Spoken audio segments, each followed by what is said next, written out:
Good afternoon, Tom Ginn, G-Force.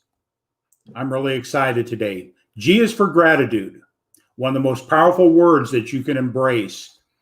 And today I'm really excited to introduce somebody I met here a while back, and I'll cover that here in a minute, Denisha and Tate.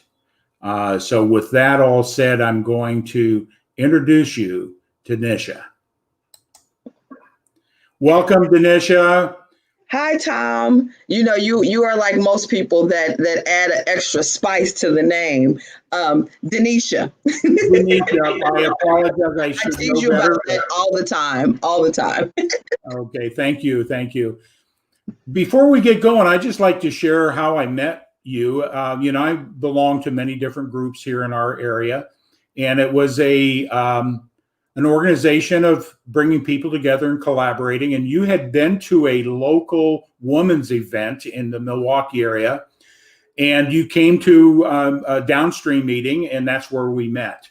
And we started communicating and dialoguing, and then we connected, and that's how we got connected here, was through that event. So I'm glad that I've met you with a lot of gratitude. So today it's all you. It's about your story, and we want to talk a little bit about what you'll be talking about today is the book you have written, 1 Mile Below Bottom, Keeping Your Joy in Hell. It's when I read this, it inspired me, because we look at our situations and think we're at the bottom, but you have a great story I want to share out with people today. So Denisha, it's yours. Okay. Thank you, Tom. Also, I'd love to share with your listeners that our relationship went beyond meeting at that downstream event, but then I learned about your coaching. And I was at a time in my business where I was ready to expand, take things to the next level, but I seemed a little stuck and I couldn't figure out why. And I heard about this awesome program, Thinking into Results. Having you as my coach really opened doors for me. It opened my mind, and it brought forth a level of energy that I needed at that time. And so I want to thank you for your labor of love coaching me for that period of time, because I know there were some days we were digging really deep, and I am the better for it. So my gratitude is to you for being an amazing coach and someone who allowed me to show up and evolve into an even better version of self. So thank you for that, Tom.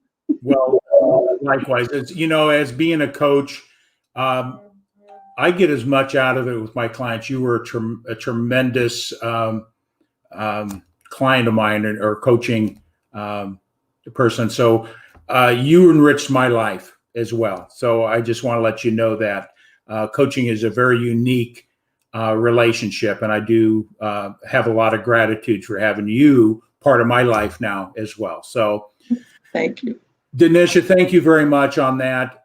It's all yours now. Just start. Share your story. A little bit about yourself, and absolutely. So we'll move from the coaching experience. I am a consultant.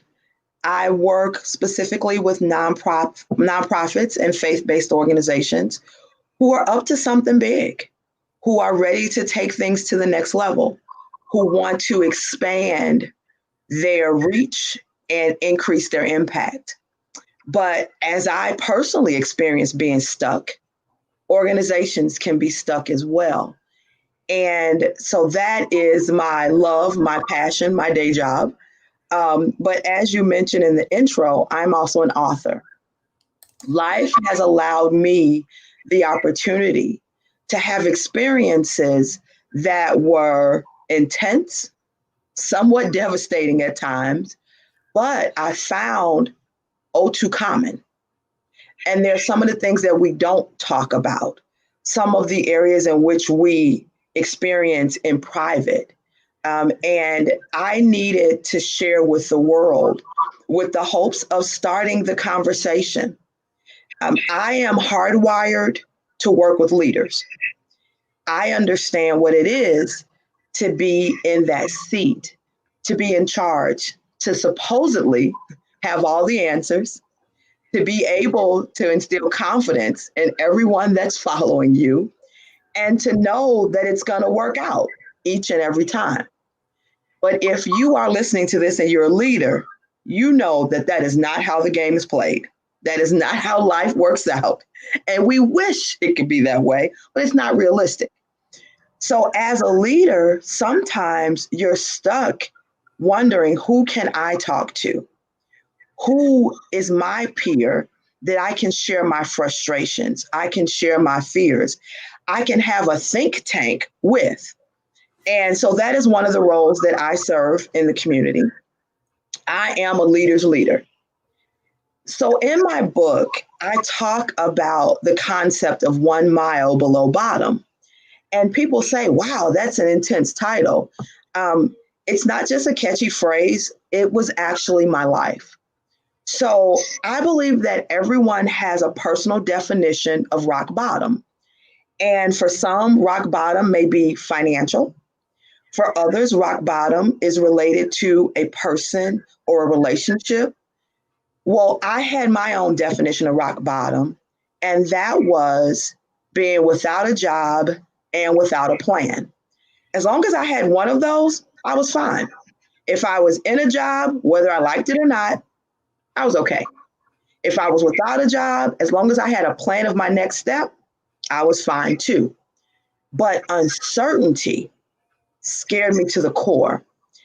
And that is why I believe my book is perfect for the time that we're in.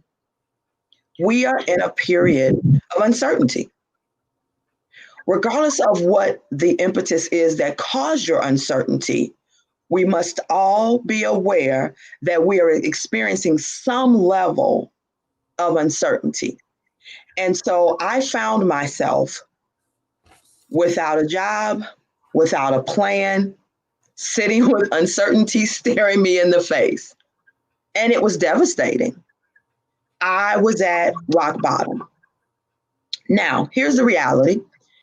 I knew I couldn't stay there, but I wasn't quite sure what to do next. So I said, this is the bottom, huh? Looked around, got my bearings, and said, let's start planning. And so eventually, I got to a point where the world made sense again because I now had a plan. And so I was still at rock bottom, but I was walking around, finding my way to climb out of it. But then life happened.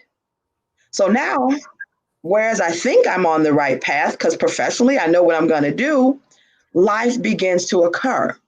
And I'm not talking about a run-of-the-mill Monday, I got a flat tire. I'm talking about the kind of life occurrence that hits you in your gut, takes away your breath, makes your head spin around, and you're thinking, this is definitely the end. I know I can't recover from this. That's where I found myself. So the second part of my title is 1 mile below rock bottom, and that's what it is. I had identified 1 mile as a marker for anything that was hard. Now, this came out of a fitness challenge, to be honest. I was beginning to work out, and part of that was walking. And so I had a trainer that said, hey, you're going to be able to walk a mile, not even break a sweat. It's going to be like the easiest thing ever. Let me be honest. This was day one. I inside was like, okay, yes, let's do this, until I started walking. I need you to know that half a lap around that track, I thought my heart was going to explode. I'm talking about pounding out of my chest. And I'm thinking, if I could just make it one time around this track, I'll be okay. So I got to that one time, and then it occurred to me that, wait, he said a mile? That was 4 times around the track. I was barely making it one. So at that moment in time, it was cemented for me that if anything was hard, it was equivalent to a mile. Because at this point, I did not think I could ever walk that mile. So Wow. the title, 1 mile below bottom, no. I hadn't hit rock bottom. I was a mile below. Wow. Thank you for sharing. That really gave some clarity of, that marker. I was reading your book and understanding that. But, you mentioned something that you felt good if you had a plan. And, coming from my coaching perspective, the plan's one thing, but what was it really tied to? Was it tied to a vision and an outcome you were seeking, or how did you embrace that? Absolutely. So the skill of planning is can be tedious sometimes, but it's detailed. But the reality is the plan is tied to something aspirational. And for me, I knew that where I was in that moment of joblessness was not my end. Now, honestly, I didn't come to that realization myself because I was still trying to figure out what life was going to be. Like, what have you done? But it was my mom. My mom said, you've gotten that job and many others before. You have not lost your skills and jobs still exist. So why are you panicking? What's the big deal? Just the way a parent can do it, right? A parent Yeah. can make things seem so simple and also make you feel like, oh, what was I thinking? And so it was in that moment that it became aspirational. No longer was I trying to figure out what job I wanted. I was trying to figure out what impact did I want to have on the world. That was my driving force now. It was so much bigger than any job could ever be. It was legacy. It was worldwide. That was my driving force and inspiration. You know, that is incredible wisdom and insight. Is one of the questions I was going to ask you is, who are some of the people that influence you? First, the person that come up, I know besides your faith, and that is the rock. Yes. And I know you're going to allude to that, but your mother was the first one that came up that gave you the aspiration to bring a different perspective in. So your mother's one of your greatest aspiration influencers on how you look at the world. Absolutely. My mom, twofold. One, my mom saw me in ways that hey, she's a mom that loves her daughter. She is my biggest cheerleader. She is consistently letting me know she's proud of me, and she gives me the wind to soar because she believes I can do anything. So to have someone constantly telling you, pouring into you, even reminding you in those moments that you are amazing, that absolutely, she's my rock. And then my entire family structure between my siblings, I am the oldest of 4. So I have younger siblings that also look up to me, even when I'm being kind of bossy and in their business, as well as aunts, uncles, grandparents. I have a family structure that also believed in me. And it was at such a foundational level that it didn't matter what I was up to, whether it was my elementary school dance recital, my high school pom pom pep rally, or my college running for queen. They always believed that I could. And if you have that type of narrative around you all the time, guess what? You believe it too. So they were the voice inside of my head. Regardless of uncertainty, looking me in the face saying, you don't know what's going to happen next. I always had that familial voice, group voice saying, you got this, go for it. Great. Well, thanks. So that sort of lead into, your book, I guess, in a little more detail there. Absolutely. So the second part of the title, 1 Mile Below Bottom, Keeping Your Joy in Hell. What really told me I needed to share my story was not just the hitting rock bottom or the feeling of slipping below. It was the consistent decline into some of the most terrifying, unexpected, absolutely unreal experiences. So when things stabilized, because I had a plan regarding my career choices, life began to unravel for me personally. It began around health issues. Now, what was so strange was that I felt absolutely amazing. I felt the best I had felt, honestly, ever in my life. Because you see, I have had history of extreme health situations. When I was 17 years old, I contracted shingles. And this was long before there was a vaccine or anybody knew as much as they know now about shingles.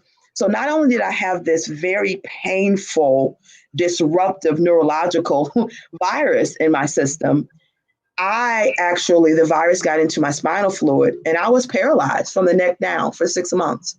So imagine this, a high school senior accepted to the college of her choice, co-captain of the pom-pom squad, and really thinking about, because this was really important at that point, who I was going to prom with, priorities. All of that was happening. And over the course of 2 weeks, I went from having a discomfortable tingle in my hands and legs to having difficulty in walking and moving to actually waking up paralyzed. That was devastating. And as a 17-year-old, not only was it the health scare of what's happening to me, it was the embarrassment of now not being able to go to school, being hospitalized, but showing up as something so different. I was now unable to take care of myself, to do basic things like get dressed or feed myself. At 17, that was devastating. I was the older sister that took care of 3 younger siblings. I was the helper to my mom as she cared as a single parent for her 4 children. I now couldn't help anybody, not even myself. So I had history of health issues. So to now be at this point in my life and get a phone call from the doctor saying, hey, you came in for your physical and one of these tests came back and we've got to do some more digging. I was uncertainty. I was terrified of what he was going to say. And I won't spoil it in the book, but let's just say it absolutely took my breath away. Absolutely took my breath away. I can't even comprehend what you went through. We look at ourselves sometimes, think we've got some pretty deep mile markers to deal with.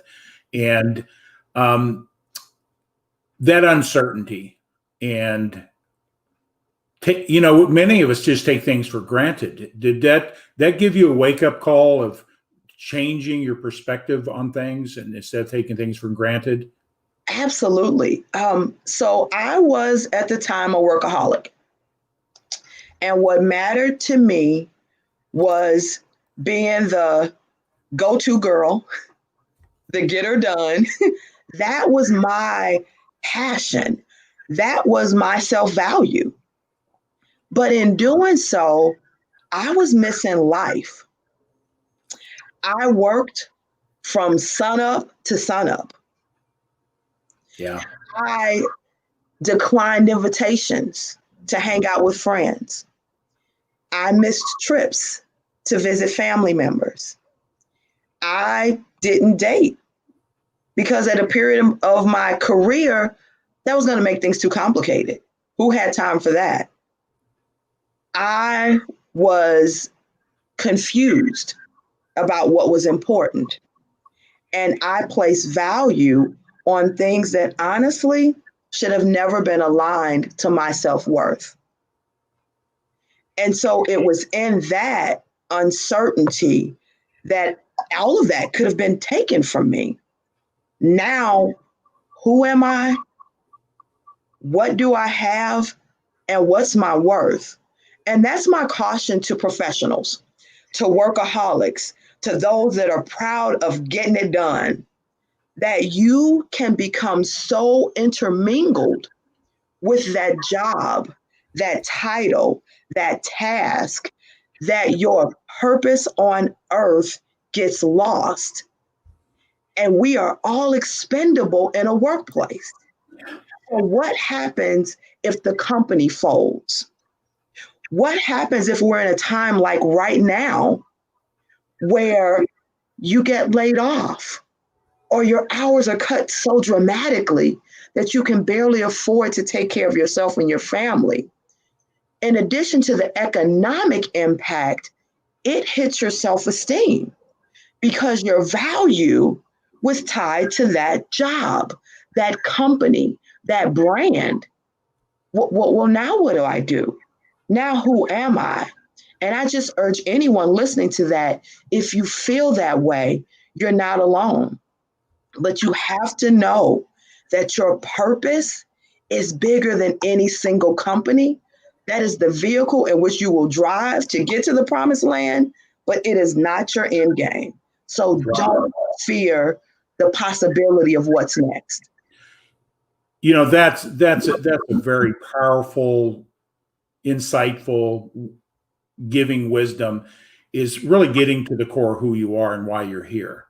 And you know, we lose it. We create our identity because of a job title or an education or a degree or a paycheck or the neighborhoods we live in, whatever it is. And you know, we are magnificent creatures, and I think that human beings. And I think you'll allude to that here in a moment. But I remember in our conversations in coaching, is one of the things that you were really struggling with was the thing called perfection. You're telling my secret. Yes. You know, we talked about the persona of being a perfectionist, and it was self-imposed. It was not an expectation put on me by anyone else. It was my measurement of good enough. And no matter what I did, I never felt good enough. And so it wasn't about accomplishing, it was about self-value. And that happens, especially if there's anything that occurs in one's childhood that is traumatic, that is long lasting, that is during those impressionable years when your identity, your true identity of who you think you are, is being set into motion. And for me, it was tied to my relationship with my father. And my father and mother divorced when I was 2. And so we had the visitation experience of him not being the parent in the home. But there were also other things that occurred in his life, choices, time management, even a period of incarceration that made his ability to be the dad, no, the superhero that I wanted him to be, to just not be possible and realistic. And I, as a child, tied his absence to me clearly being not worth it. When his absence was simply that, his absence, I was fine, but I didn't get it. And so there was always this inner feeling of if only I could do a little bit more. And that carried into my adulthood. It carried into If I were the perfect child, he would have shown up more often. He would have kept his promises. He would have been there for me at those critical moments when a little girl needs her dad to tell her it's going to be okay. And so long into my adulthood, I chased being perfect. Now, my relationship with my dad was fine. We unfortunately he passed in 2005, but before he died, we reconciled and became complete with all of that. And he is the one who let me know that it was his issue and his imperfection that I was experiencing, not that there was anything wrong with me. On the contrary, he felt that he wasn't worthy to come before me because he wasn't able in that moment to show up as the dad that had it all together, to show up as the man that was prepared to lead. So his absence was not an indictment on me not being good enough. It was actually a feeling of inadequacy that he had. So I want to pause for a moment to those dads who are out there who are trying to get it together, who haven't arrived, who are embarrassed about life and its circumstances. Please know that your children love you just as you are. And you don't have to show up with the latest gym shoes, the newest toy, the hottest electronic. You just got to show up with love. And that's enough. Trust me, it is enough because you are still our superhero. And as long as the superhero shows up, we are no longer afraid of the villain. And that's all you need to make it to the next episode. So, Dad, just show up. That's all we need from you. That is powerful, because I can relate to that with my experience in life with previous marriage and children, the guilt and shame that you failed, and the children just look at you with love, and if we can embrace that's bringing tears to my eyes. I'll let you know. So powerful, powerful. I think So, that's important for people to hear, and it goes for women as well that have the yes. other side. I would think. Would you agree? Absolutely. Oh, absolutely. Absolutely. Your parents are your first teacher. And the first thing they teach you is who you are. They teach you who you are. So, in a perfect world, your parent would teach you that you are amazing, unstoppable, incredible, and the best thing since sliced bread. That's who you are. And the rest you'll just figure out. Yeah. So your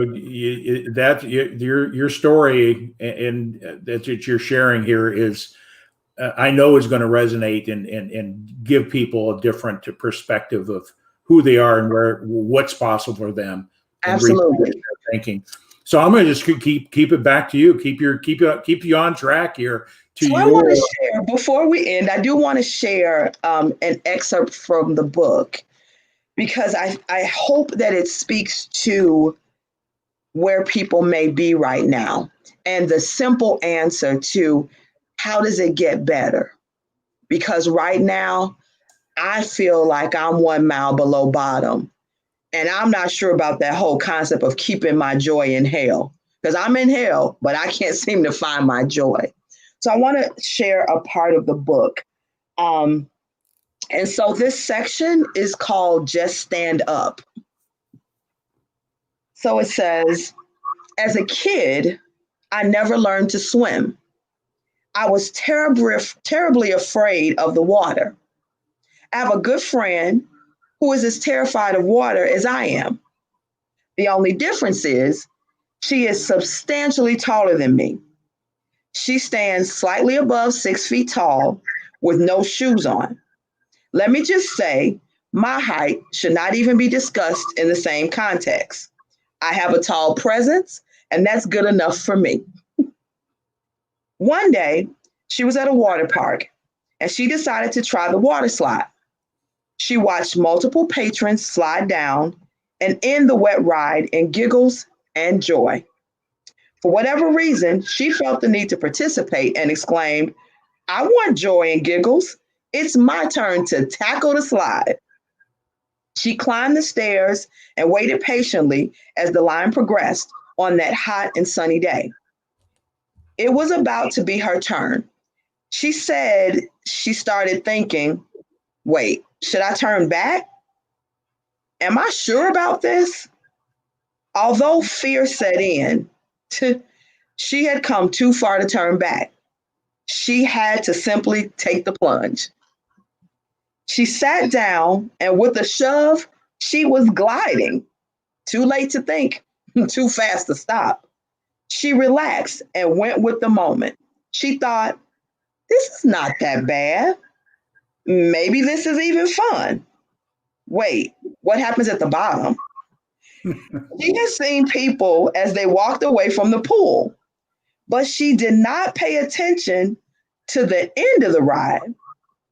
She was uncertain if there was a drop or a lengthy glide. She pondered, why did I not figure out how this thing ends? Moments later, she finds herself terrified and underwater. She honestly thought she was going to die.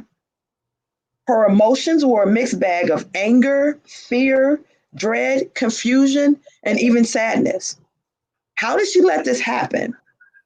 As she coughed and wailed, she heard a voice in the distance. What are they saying? Are they talking to me? She calmed her emotions and focused on the voice. Stand up. You simply need to stand up. She did not realize that the end of the slide culminated with a glide into a 3-foot splash pool. She was not dying. She did not have to drown. She had to just stand up. Drowning. That was an accurate description of my existence. My beloved job had become the pool of my demise. The waves were crashing, the chlorine was burning. I could barely catch my breath. My day in the pool was here. Yes, I am terrified of water, and something had to change. I knew tomorrow would be my last day on the job. I did not know anything else, but that fact I was quite certain of. It was over. My love affair has ended. My everything is now a part of my past. Who am I? What do I want? I remember thinking I have officially hit rock bottom.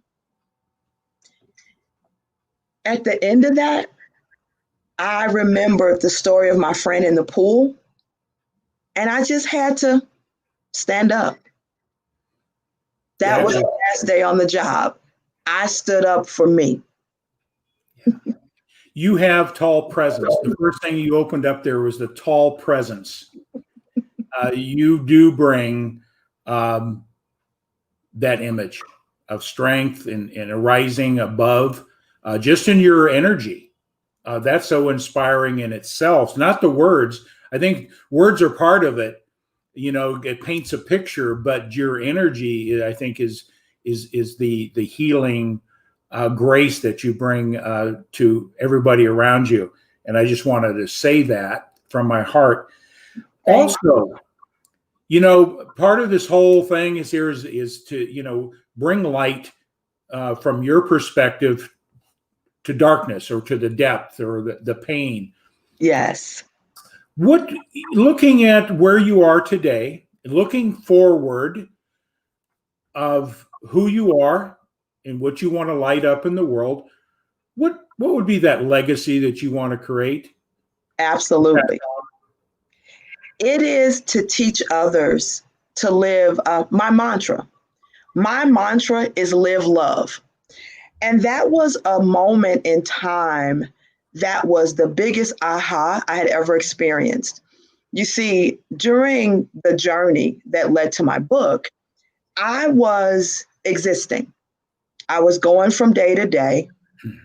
But the truth of the matter is, I wasn't living. I was missing entire gaps of time. It was pretty sad. I would remember spans of time based upon meals I had. Somebody would say, well, what have you done in the past 24 hours? Okay, let me think. I had this amazing turkey sandwich. And truth be told, the turkey sandwich was at a meeting a week before. So I was losing days, weeks of time because I was on autopilot of doing. It's equivalent to being on life support. Your organs are functioning and you're still alive, but you aren't out in the world experiencing the beauty and the possibility that's before you. So the first part of my mantra is live. The second is love. We tolerate, we deal with, we put up with life. But do we truly have those moments where we are loving ourselves, loving that meal, loving the people we're around? If you are not finding and experiencing, being present to the love that is before you, you are missing out on the entire purpose of your birth. Wow. I realized at that moment that I needed to live love. And I wanted others to do the same because that was the secret to joy, even in hellish moments.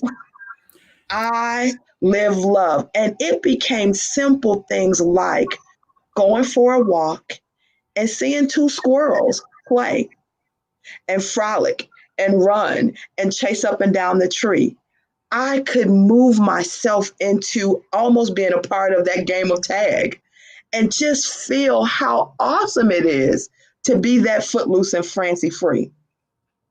I began to have different levels of conversation with the people I was engaging with.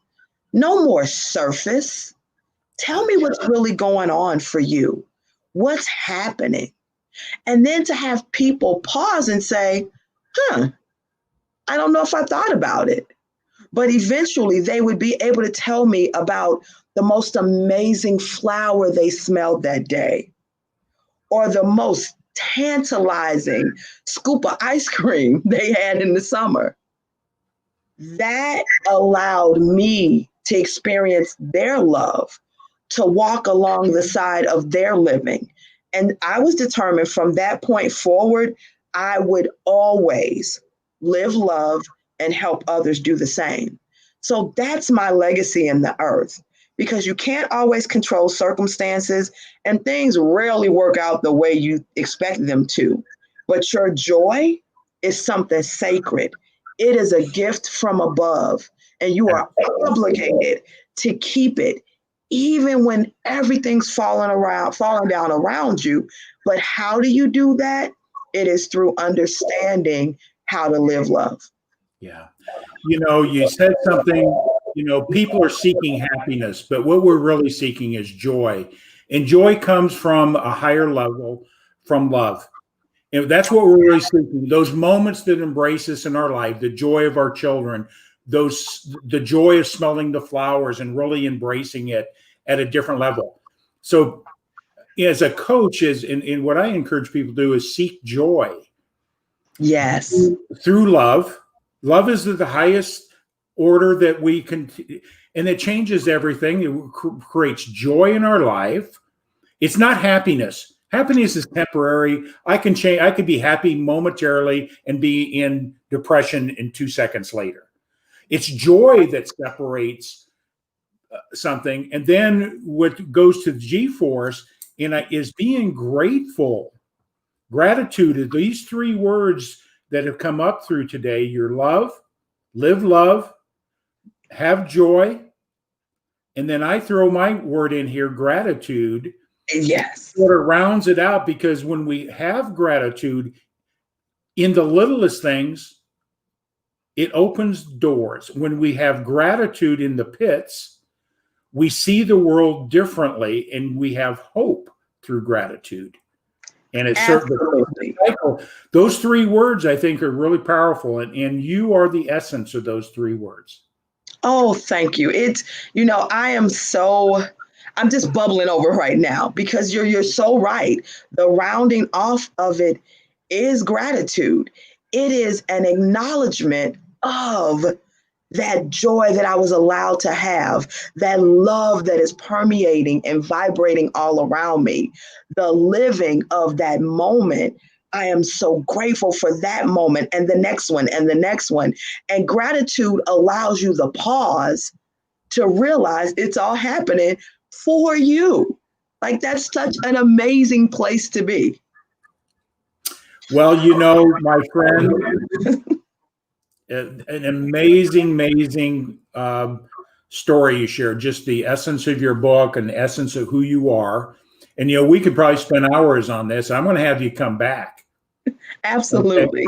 Okay? And, maybe take something that, that we can put out there, you can put out there to really, one thing could be the difference in somebody's life, giving them hope and knowing your story. Because many times we look at our own story and think it's the worst thing there is. But being paralyzed, I can't comprehend that. Yeah. And look at you now. Yeah. Look at yes. Look at me now. So, with regards to your book, how can I highly recommend that? This is a great read. It's gives you inspiration, and hope, and all the things through your story, and people are going to be able to relate to it because it would just maybe change the title of the chapter, but the stories are always pretty much the same. We all have the same struggles, right? Yes. So, how can they get a hold of knowing more about you? How do we do that? How would somebody reach out to you? Getting your book, where can people get the book? Absolutely. People can reach out to me and get the book on my website, which is www.denishaleads.com. It is also scrolling through the broadcast. The book is also available on Amazon. It can be ordered directly on Amazon. Just put in Denisha Tate or the title of the book. And also, I am available for workshops, speaking engagements, training, and staff development. So definitely want to put that out there. But my website is the best place to reach me. And people ask, are you always this happy? Yes, because it's joy. It is joy. I can't cut it off. I won't cut it off. And I have been blessed with an abundance of it that if I don't give it away, I'm just too filled. I'm just super energized. I got to give it away. So it is always my pleasure to connect with like-minded people and those who make me better. And so, Tom, gratitude to you for allowing me to come on the show and talk about my life experience, about my book, and the offerings of Denisha Tate and Associates, my consulting firm, because it has been an incredible ride. And when I think about where we are right now as a country, the book is timely. Someone is dealing with uncertainty. Someone may be dealing with something on their job, or even just trying to figure out self. This is a great gift to be able to let you know you're not by yourself. And if it can be done for me, it can be done for you. Know that better is available. Right. Tap into the higher power through love. So yes. It all starts there. So like I said, we could just spend time talking and sharing and that. So I'm going to have you back if you want to come back. Absolutely. Okay. Well, I'm going to just jump off here, stay on, and we'll call it the green room. We make it sound like something big deal here, but we'll put you in the green room. Awesome. I'm going to sign off here. And again, thank you for being a guest on G-Force. And the G stands for gratitude. So I'm going to stay on. All right. Well, you can see why I'm so excited to have her in. She's and my first guest was my wife, the most influential person in my life. Denisha came up immediately who I wanted to share out there just for her presence and her message. So take this information, share it, tag your friends, introduce, this magnificent woman. We're signing out with gratitude. Thank you for being here.